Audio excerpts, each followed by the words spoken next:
Le couperet est tombé ce jeudi 14 décembre. Après le procès, audience à laquelle Isabelle Adjani, accusée de fraude fiscale et blanchiment, n'a pas pu se rendre, l'actrice a été jugée hier le 14 décembre, coupable des faits qui lui sont reprochés et condamnée par le tribunal correctionnel de Paris.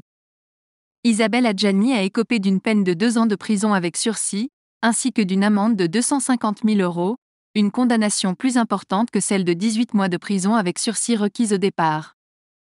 Quelques heures plus tard, Isabelle Adjani a pris la parole sur Instagram en postant une photo d'elle fixant avec détermination l'objectif de ses yeux clairs et indiquant en légende « Ma dédicace du jour à tous ceux qui savent.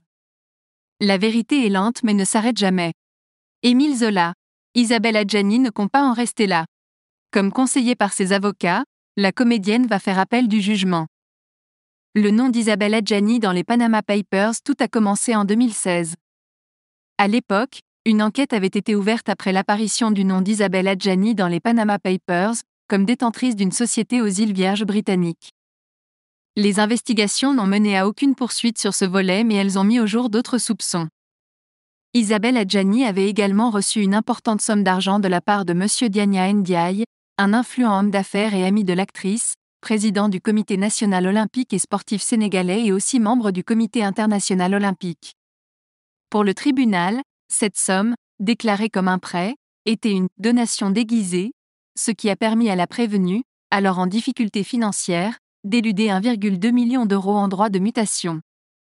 Isabelle Adjani était aussi soupçonnée d'avoir transféré via un compte non déclaré, aux États-Unis, 119 000 € vers le Portugal, le tribunal ayant estimé que les conditions matérielles et juridiques de cette opération ne pouvaient avoir d'autre justification que de dissimuler l'origine et la destination de ces fonds.